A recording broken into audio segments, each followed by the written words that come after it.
Bonjour et bonsoir, chers frères et sœurs katangais, spécialement, et ensuite les autres Congolais.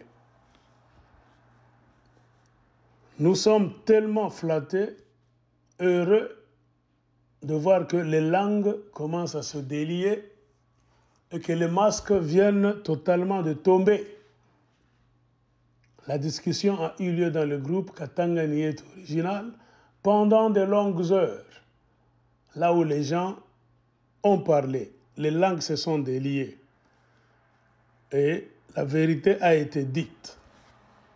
Notre joie, c'est de voir que beaucoup de gens sont maintenant d'accord que Katumbi, c'est un malhonnête et que sa société MCK, c'est une boîte de mafia, une entreprise criminelle, un conglomérat des escrocs, des exploitants qui font travailler des Congolais pour ne jamais respecter la loi du travail du pays et ne jamais payer ces gens-là à leur juste valeur.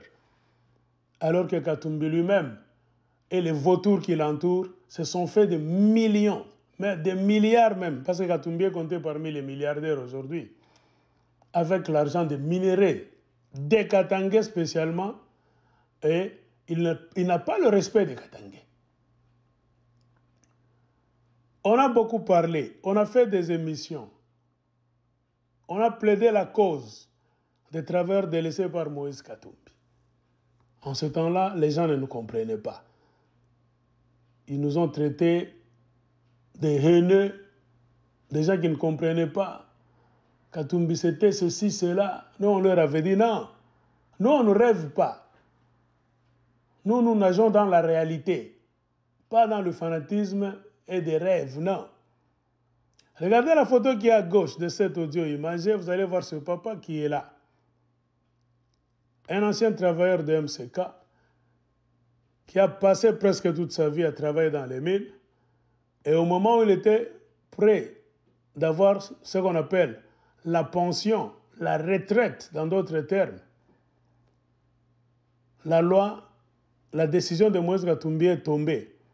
C'est-à-dire on a annulé son ancienneté, comme d'ailleurs pour beaucoup de travailleurs qui ont travaillé pour Moïse Katumbi. Et cela a entraîné quoi? La perte des avantages que ce papa avait. Il a perdu ses avantages en termes de décompte final, farine, soins médicaux, scolarité des enfants, salaire, les arriérés des salaires. Donc c'est comme si ce papa passait toute sa vie à travailler dans le vide. Et il n'est pas le seul. Il y a des centaines et des centaines de travailleurs qui sont dans la même situation que ce papa. Et chaque fois que Katumbi fait sa mafia, quand il vole les milliards, il change le nom de la société, il recommence, il efface l'ardoise, il recommence avec la même société, avec un nom nouveau. On a expliqué le truc de la mafia à la Katumbi. Les gens nous ont insultés. Je suis content, nous sommes contents aujourd'hui, ils commencent à comprendre. Les syndicalistes se sont battus pour que le droit des travailleurs soit respecté. Ils ont écrit, ils sont passés par tous les bureaux de Katanga en relation avec le travail. Et chaque fois qu'ils étaient près du but, on les lâchait par soit le gouverneur de Katanga, Jacques Kiaboula, ou bien son vice, Jean-Claude Kamfa. Parce que nous nous rappelons qu'à plusieurs reprises, il y a eu des documents qui sont arrivés sur le bureau de Jean-Claude Kamfa. On a appelé les gens au téléphone aujourd'hui, leur promettant de passer demain pour signer afin qu'on puisse mettre des commissions en place et qu'on puisse régler ce problème. De l'argent que Katumbi doit au travers rapidement.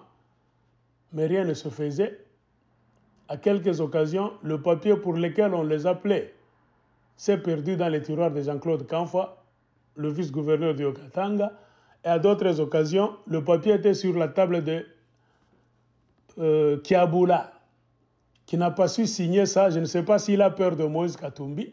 Comme Katumbi, c'est le dieu du Katanga. Nous ne comprenons pas. Donc, c'est le Far West, la jungle totale, Les Katumbi sont comme les cow-boys avec des armes à la ceinture. Ils font travailler les Congolais comme des animaux, comme à l'époque de l'esclavage, sans jamais les payer. Et ils ne se soucient même pas, car ils savent qu'ils sont en territoire conquis, c'est-à-dire rien ne se fera. Personne ne leur fera quoi que ce soit.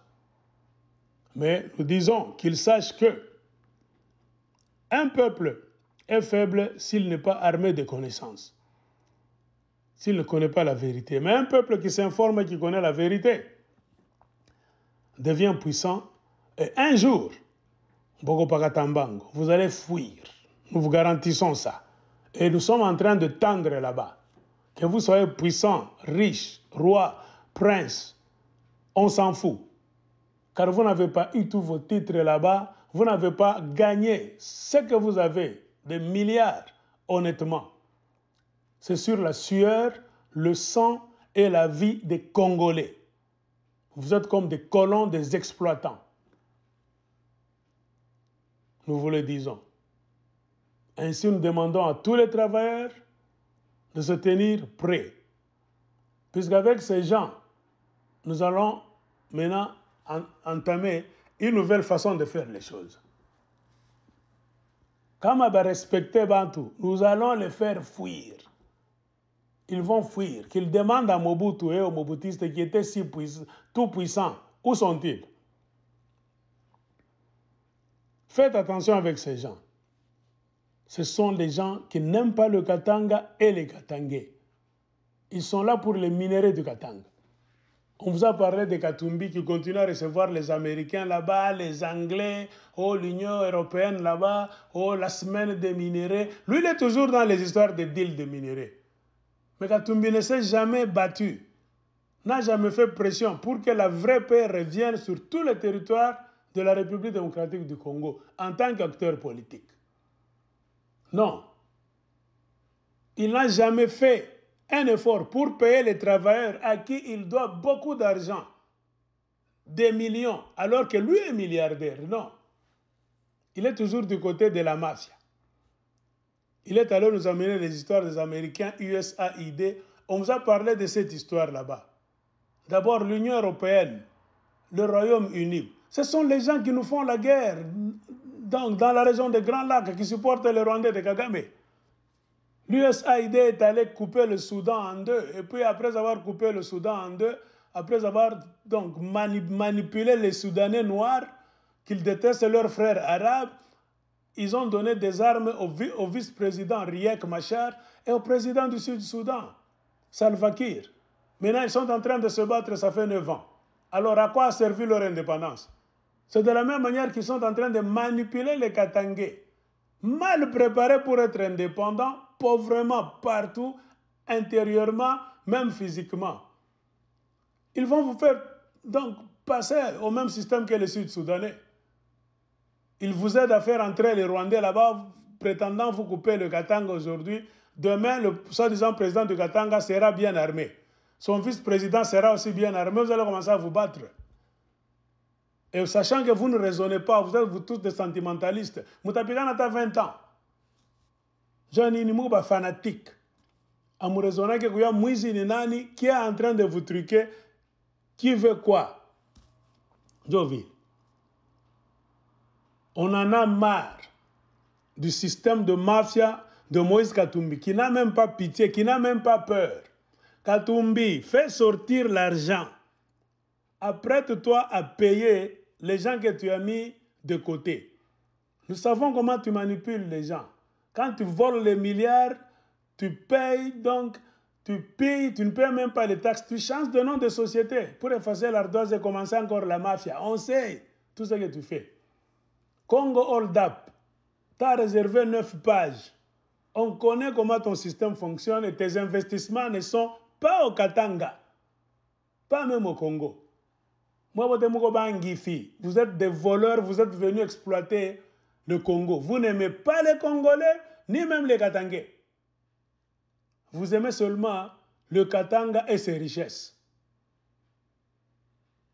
Vous vous battez pour contrôler le Katanga et contrôler les richesses du Katanga. Vous ne vous battez jamais pour le bonheur des Katangais et du reste des Congolais. Nous, on avait vu ça depuis longtemps. Et les gens commençaient à nous insulter parce qu'ils ne comprenaient pas. Et nous sommes contents de voir qu'aujourd'hui, beaucoup de gens ont compris. Merci.